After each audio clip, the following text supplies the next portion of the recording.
Jumpa lagi di channel Kerot Susu. Novel Dr. Genius Fang Qiu. Bab 465.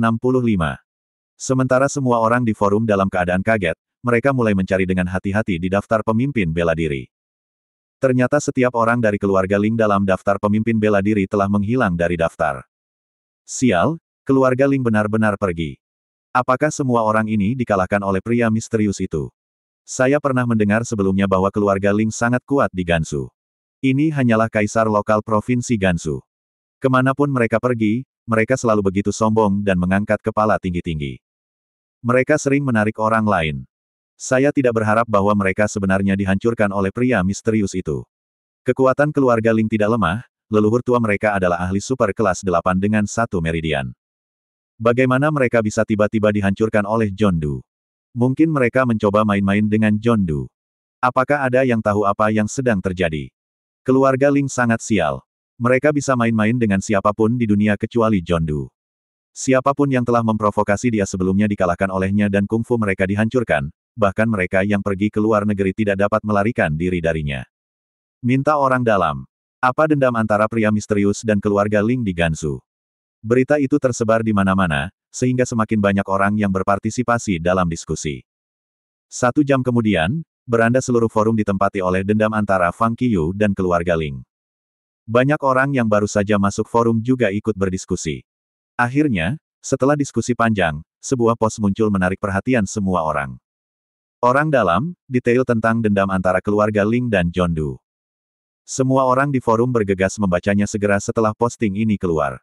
Di pos itu, ia menguraikan dendam antara John Du dan keluarga Ling. Dendam mereka dimulai pada pelelangan Yangsu. Itu dimulai dalam kompetisi harta karun surga, Mei Leaf. Ling Tianxiao, putra bungsu dari keluarga Ling, bersaing dengan John Du untuk itu. Di agen lelang, persaingan antara keduanya berjalan lancar. Bahkan jika harganya mencapai lebih dari 20 juta, mereka masih sukarela. Sejauh ini tidak ada yang salah. Namun, mengesampingkan kompetisi, pendekatan Ling Tianxiao untuk memenangkan harta itu memang terlalu kejam dan tak tahu malu. Pertama, atas nama keluarga Ling, dia menindas semua orang yang hadir dan mencoba memenangkan Mei Leaf dengan harga terendah. Akibatnya, John Du turun tangan dalam pelelangan. Dari sudut pandang ini, itu Ling Tianxiao yang menggertak orang lain terlebih dahulu. Kemudian pada akhir pelelangan, setelah John Du berhasil mendapatkan Mei Leaf, dia mengklaim bahwa dia tidak memiliki cukup uang, jadi dia hanya bisa melelang harta yang dia bawa bersamanya. Namun, ketika Ling Tianxiao tahu bahwa John Du tidak memiliki cukup uang tunai, ia memimpin, bersama dengan semua orang yang hadir, untuk membuat harga lelang barang-barang John Du menjadi minimum, berusaha untuk menghentikan John Du dari mendapatkan cukup uang untuk membayar daun Mei. Untungnya, John Du membawa banyak barang bersamanya. Dengan kerugian besar, dia akhirnya mengumpulkan cukup uang. Dalam keadaan demikian, Ling Tianxiao juga mengejek John Du, berulang kali, bahkan mencoba membujuk semua orang. Setelah pelelangan, ia dan puluhan orang pergi mengepung John Du dan mencoba merampas harta darinya. Karena itu, John Du datang langsung ke keluarga Ling. Dalam keadaan demikian, semua orang di forum akhirnya menyadari apa yang terjadi. Tidak ada yang menyangka hal-hal ini benar-benar terjadi. Dari perspektif semuanya, John Du selalu dirugikan. Itu selalu Ling Tianxiao, putra bungsu dari keluarga Ling, yang begitu sombong dan agresif. Tidak heran John Du pergi ke keluarga Ling untuk penjelasan, yang tentu saja masalah biasa. Di dunia seni bela diri, banyak orang tahu betapa jahatnya keluarga Ling. Mereka mengira pria misterius itu hanya akan mendatangi mereka dan melakukan hal seperti itu karena dia benar-benar kesal oleh keluarga Ling. Keluarga Ling layak mendapatkannya. Sudah waktunya seseorang untuk menghancurkan mereka. John Du melakukan pekerjaan dengan baik. Saya tidak berharap John Du benar-benar memiliki begitu banyak harta. Dia bahkan memiliki manik bumi yang berada di peringkat 10 di antara bumi harta karun, serta buku-buku promosi tingkat guru. Yang paling menakutkan adalah dia juga memiliki buku yang bisa membantu seseorang mempromosikan dari kelas 6 ke kelas 7. Pria ini luar biasa. Ya, jika kekuatannya tidak ditulis secara khusus pada daftar pemimpin bela diri, saya akan berpikir dia adalah seorang guru. John Du luar biasa. Yah, keluarga Ling yang selalu membuli yang lemah akhirnya diturunkan. Sangat memuaskan. Sama seperti semua orang di forum online Wulin sedang membahas dengan intens, Fang Qiu telah kembali ke kota Lingxia. Dia berganti pakaian normal, membawa ransel, mencari makanan ringan lokal dengan ponselnya, pergi ke beberapa jalan, dan membeli berbagai jenis makanan ringan. Kemudian dia kembali ke hotel dan mengirimkannya ke Jiang Miaoyu. Melihat makanan ringan yang dibawa oleh Fang Qiyu, Jiang Miaoyu sangat gembira. Mereka berdua menghabiskan semua makanan ringan. Namun, makanan ringan ini tidak cukup untuk mengisi perut mereka. Untuk menunggu makanan lezat, Jiang Miaoyu bahkan tidak makan malam. Fang Qiyu juga tidak makan malam karena dia buru-buru membeli makanan ringan untuk Jiang Miaoyu. Karena itu, dengan perut bergemuruh, Fang Qiyu hanya bisa membawa Jiang Miaoyu meninggalkan hotel dan pergi ke pasar malam lokal. Mereka juga berkeliling ketika mereka menemukan sesuatu untuk dimakan. Keduanya tidak kembali ke hotel sampai jam 10 malam. Setelah berjalan Jiang Miaoyu kembali ke kamarnya, Fang Qiyu kembali ke kamarnya sendirian. Mengunci pintu dan menutup tirai, Fang Qiyu duduk di tempat tidur, bersila. Dia langsung mengeluarkan buku harta karun yang dia ambil dari leluhur tua keluarga Ling. Buku ini bisa mencari surga harta karun dan bumi harta karun. Fang Qiyu bergumam pada dirinya sendiri, sekarang aku memilikinya, aku harus mempelajarinya, meskipun sebagian sudah hilang. Fang Qiyu mulai menonton dengan hati-hati. Kesadaran surgawi. Berdasarkan ki dari surga dan bumi, tahan. Berdasarkan kekuatan pikiran, gunakan itu. Saat dia baru saja membaca beberapa kata, Fang Qiyu benar-benar terperangkap di dalamnya. 15 menit kemudian, Fang Qiyu selesai membaca. Fang Qiyu tersenyum kecut saat dia menutup buku itu. Cukup yakin itu adalah buku yang terpisah-pisah. Namun, ia juga melihat banyak hal dalam buku ini. Ini terutama menguraikan bahwa metode rahasia semacam ini yang dapat menjelajahi treasures surga dan bumi treasures disebut kesadaran surgawi.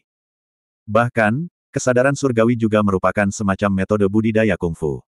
Namun, karena metode ini tidak populer, secara bertahap dihilangkan oleh orang-orang yang berlatih seni bela diri. Akibatnya, tidak ada seorang pun di Wulin hari ini yang tahu cara menggunakan metode ini. Selain itu, kebanyakan orang belum pernah mendengarnya. Buku itu mengatakan bahwa seseorang perlu menguasai ki langit dan bumi untuk menumbuhkan kesadaran surgawi. Sementara itu, orang tersebut juga perlu memiliki kekuatan pikiran yang luar biasa. Kemudian, dalam hal menguasai ki dari surga dan bumi, orang tersebut perlu menggunakan kekuatan mentalnya untuk mendorong ki dan menjaganya agar tetap menyebar, seperti batu yang memasuki air. Riaknya adalah ki dari surga dan bumi sementara kekuatan mental melekat padanya. Kekuatan mental diperlukan untuk mengikuti ki kemanapun ia pergi. Dengan kata lain, ki langit dan bumi hanyalah pembawa yang memiliki kekuatan mental. Seseorang dapat menggunakan ki langit dan bumi untuk memandu jalan dan menjelajah dengan kekuatan mental. Dengan demikian, dimanapun kekuatan mental tercapai, ia akan mengetahui situasi di sana.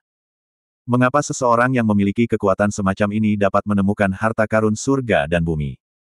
Dalam proses eksplorasi, jika tidak ada surga atau bumi harta karun, ki langit dan bumi tidak akan berubah saat sedang menyebar. Namun, begitu ada surga dan bumi harta karun, ki akan segera berubah. Kekuatan mental yang melekat padanya akan merasakan perubahan di tempat pertama. Jika ki surga dan bumi riak di air, maka surga dan bumi harta akan menjadi dakwit. Setelah semua, surga dan bumi harta karun sendiri juga memiliki kemampuan untuk menyerap dan menyebarkan ki langit dan bumi, yang dapat membentuk medan magnet yang unik. Metode pencarian ini sebenarnya ditujukan pada medan magnet ini. Namun, jika seseorang ingin menjelajahi harta karun surga dan bumi, hal pertama yang harus dilakukan adalah melakukan segala upaya untuk memperluas jangkauan yang dapat disebarkan oleh ki langit dan bumi. Semakin besar cakupannya, semakin mudah menemukan harta karun itu. Adapun rentang yang dicakup oleh ki langit dan bumi, itu tergantung pada tingkat kultivasi seseorang. Setelah membaca ini, Fang Qiyu sudah memiliki pemahaman komprehensif tentang kesadaran surgawi. Yang membuatnya kecewa, buku ini memang sisa. Apa yang hilang sebenarnya adalah metode penanaman yang paling kritis dari kesadaran surgawi. Itu tidak menunjukkan bagaimana mengendalikan ki langit dan bumi, menumbuhkan kekuatan mental, dan bagaimana mengontrol penyebaran ki. Ini membuat Fang Qiyu terdiam. Namun, Fang Qiyu tidak terlalu tertekan karena dia sudah belajar cara menumbuhkan kekuatan mental. Bukankah itu kekuatan mental yang telah ia praktikkan sepanjang waktu? Meskipun kekuatan mentalnya tidak bisa dianggap luar biasa sekarang, dia sudah terbiasa. Seharusnya tidak menjadi masalah untuk mendukung kesadaran surgawi. Namun, mengesampingkan kekuatan mental, bagaimana ia harus menguasai ki langit dan bumi dan menyebarkannya? Fang Qiyu tidak tahu ini. Satu-satunya hal yang bisa dia lakukan adalah menyerap ki di sekeliling langit dan bumi dengan tangan hancur, dan kemudian mengambil kesempatan untuk menjelajah sebelum meluncurkan serangan yang menggelegar. Karena sebelum serangan, ki di sekeliling surga dan bumi semua tertarik kepadanya dan akan mendekatinya. Dia secara alami dapat menggunakan ki ini untuk mengetahui ki internal yang ada di daerah sekitarnya. Bagaimanapun, mereka yang memiliki ki internal adalah semua manusia. Darah yang hidup terlalu kuat, dan itu mudah dirasakan. Dia bahkan tidak perlu menggunakan kekuatan mental. Tapi surga dan bumi harta berbeda. Berbeda dari manusia yang hidup, harta karun surga dan bumi kecil dan halus. Sulit untuk mendeteksi hal-hal seperti itu dengan menggunakan Great Hand of Destruction. Bagaimana saya harus mengendalikan ki langit dan bumi? Fang Qiu berpikir sendiri. Menyingkirkan buku harta karun, Fang Qiu mulai merenung dengan alis berkerut. Kesadaran surgawi adalah mengendalikan ki dari surga dan bumi dan mendorongnya ke segala arah. Great Hand of Destruction secara paksa menarik dan mengumpulkan ki dari surga dan bumi. Karena mereka semua bisa menggerakkan ki langit dan bumi, apakah ada hubungan antara daya tarik dan tolakan? Pikir Fang Qiu. Fang Qiu segera mengingat latihan Great Hand of Destruction. Itu berpusat pada diri sendiri, dengan meridiannya sendiri sebagai susunannya, menyebarkan energi di tubuhnya, menghubungkannya dengan ki langit dan bumi, dan kemudian menarik berbagai jenis energi. Betul. Saat Fang Qiu memikirkan ini, matanya menyala. Great Hand of Destruction menggunakan energi sendiri untuk mengasimilasi ki langit dan bumi di sekitarnya untuk menarik dan mengumpulkan. Bisakah saya juga mengendalikan ki langit dan bumi dengan cara yang sama? Suka mengemudi atau memukul ki dengan energiku sendiri. Memikirkan hal ini, Fang Qiu menjadi bersemangat. Dia tidak sabar untuk segera mulai menguji metode ini. Bangun! Dia menggeram sendiri. Fang Qiu segera mengikuti metode yang digunakan oleh Great Hand of Destruction untuk mengarahkan energi dari tubuhnya keluar dan kemudian mulai mengendarainya. Terima kasih masih bersama channel Carrot Susu. Bab 466. Tidak. Saat menggunakan energinya sendiri untuk mendorong ki langit dan bumi, Fang Qiu menemukan bahwa ki sama seperti udara. Hanya ketika diserap, itu akan memberinya rasa fisik yang sangat jelas. Ketika didorong, itu tidak bergerak sama sekali. Sama seperti meninju sesuatu, butuh waktu cukup lama baginya untuk berusaha keras, tetapi tidak ada yang terjadi. Fang Qiu tercengang.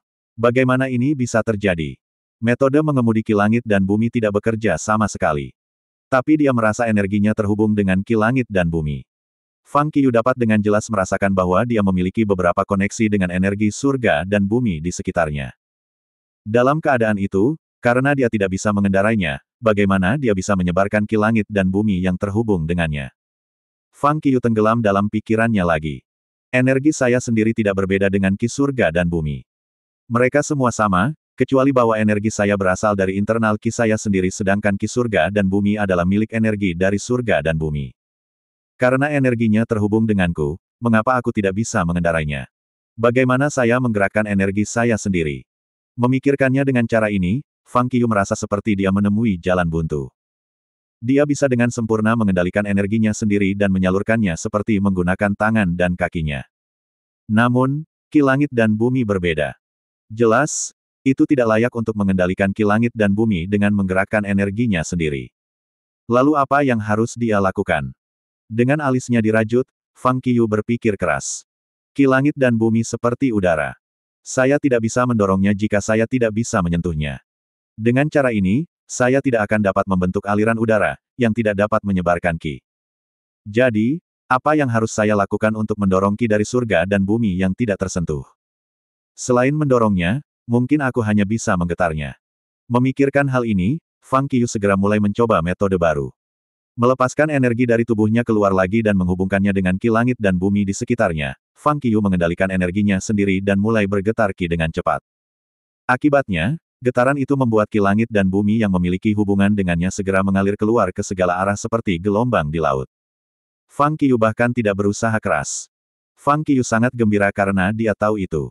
Dia tidak berharap getaran energi bisa bekerja dengan baik. Dia dengan mudah mendorong ki di sekeliling surga dan bumi. Selesai. Fang Qiu langsung berhenti bergetar segera dan menarik energinya. Fang Qiu terkejut. Itu hanya eksperimen kecil barusan. Lagi pula, dia tidak bisa benar-benar mengerahkan kekuatannya di sebuah hotel. Dia akan melanggar privasi orang lain jika dia secara tidak sengaja melihat sesuatu yang tidak seharusnya dia amati. Meskipun itu hanya percobaan kecil, dia akhirnya menemukan petunjuk tentang cara melakukannya. Aku harus keluar dan mencoba. Saat Fang Qiu bersemangat, dia segera bangkit, membuka jendela, dan melompat keluar dari kamarnya. Di malam yang gelap, Fang Qiu bergerak sangat cepat, bergegas ke pegunungan dan hutan. Itu akan cukup jauh. Fang Qiu berhenti setelah terbang selama 5 kilometer di pegunungan. Ayo mulai. Dengan pemikiran itu, Fang Qiu segera mengarahkan energinya keluar, dengan cepat menghubungkannya dengan ki langit dan bumi, dan kemudian segera mengendalikan energinya untuk mulai bergetar. Seperti yang dia lakukan sebelumnya, dia bergetar dengan ringan. Energi surga dan bumi di sekitarnya segera menyebar ke segala arah. Pada saat yang sama, Fang Qiu segera menggerakkan kekuatan mentalnya, membuatnya melekat pada ki langit dan bumi dan meledak. Pada saat ini, Fang Qiu merasa seperti radar. Dia memindai area sekitarnya tetapi tidak tahu kisaran yang tepat yang bisa dia pindai. Setelah beberapa saat, ki langit dan bumi berhenti melonjak. Kekuatan mental Fang Qiu juga berhenti dan menghilang. Aku sudah memasuki kota. Fang Qiu menemukan bahwa kekuatan mentalnya mengikuti aliran ki langit dan bumi dan datang ke tepi kota. 5 kilometer. Dia melakukan perkiraan kasar. Fang Qiu menemukan bahwa kali ini, ki surga dan bumi dan kekuatan mental menyebar sekitar 10 kilometer. Itu bukan 10 kilometer saat burung gagak terbang. Kekuatan telah menyebar ke segala arah, membentuk lingkaran berdiameter 10 kilometer. Coba lagi. Mungkin saya bisa mendorong lebih keras untuk melangkah lebih jauh. Mengambil napas dalam-dalam, Fang Qiu mencoba lagi. Kali ini, kendalinya terhadap getaran energinya jauh lebih besar daripada sebelumnya. Setelah getaran, kecepatan difusi ki langit dan bumi di sekitarnya masih sama seperti sebelumnya. Itu tidak mempercepat atau memperlambat. Sepertinya itu adalah kecepatan tercepat sekarang. Setelah beberapa saat, ki langit dan bumi dan kekuatan mental tersebar lagi di tempat yang sama di mana mereka berhenti terakhir kali. Lagi. Fang Qiu bingung. Hasil dari upaya ketiga masih sama. Jadi ini adalah rentang terbesar yang bisa kurasakan untuk saat ini. Fang Qiu mengangkat alisnya. Dari sisa harta karun itu, dia belajar bahwa kisaran yang dapat disadari kesadaran surgawi secara langsung berkaitan dengan tingkat ki internal dan kekuatan mentalnya. Meskipun dia tidak tahu apakah metode yang dia pahami ini adalah kesadaran surgawi, itu seharusnya tidak membuat banyak perbedaan. Fang Qiu mengangguk puas. Tidak masalah, area berdiameter 10 km sudah cukup besar.